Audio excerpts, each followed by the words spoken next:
Inilah kisah Nabi Muhammad SAW dan remaja yang paling harum.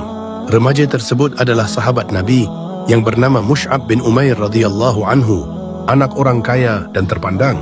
Hidupnya dikelilingi kemewahan, bahkan beliau sangat dimanja ibunya sehingga tidak kurang suatu apapun.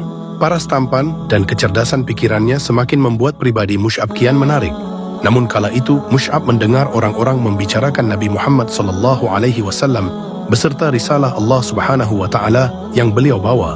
Maka dengan mengumpulkan informasi, Mus'ab berhasil menjumpai Rasulullah di sebuah rumah terpencil di Bukit Syafa.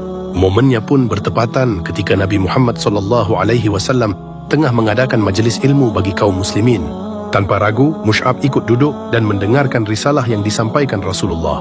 Tatkala Nabi Muhammad SAW membacakan ayat-ayat Al-Quran, kecerdasan Mus'ab mulai mencerna tiap kalimat yang beliau lafalkan. Mus'ab menyadari bahwa ayat-ayat suci tersebut benar-benar sebuah kalam atau firman ilahi yang belum ada pada buku manapun. Tanpa disadari, Mus'ab sudah menitihkan air mata sembari memegangi dadanya. Kesadarannya pun kembali ketika Rasulullah mengurut dada Mus'ab untuk menenangkannya. Di momen itulah Mus'ab mengucapkan 2 kalimat syahadat dan memeluk ajaran Islam. Namun Mus'ab masih menyembunyikan keislaman dari ibunya.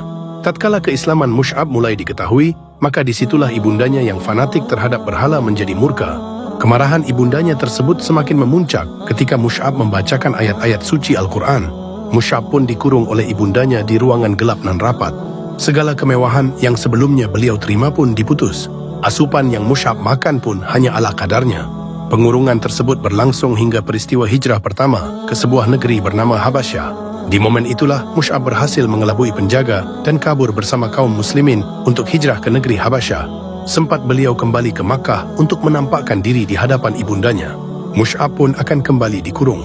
Namun karena rasa putus asa melihat Mus'ab tidak kunjung murtad, maka beliau sudah tidak dianggap anak.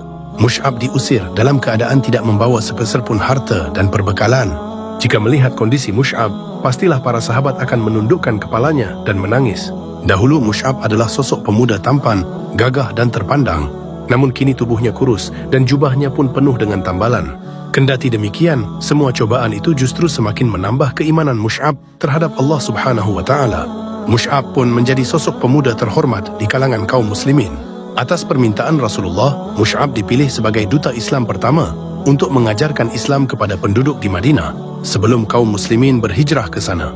Dengan semua peristiwa dan jasa Mus'ab, maka pemuda itu dijuluki sebagai pemilik nama paling harum.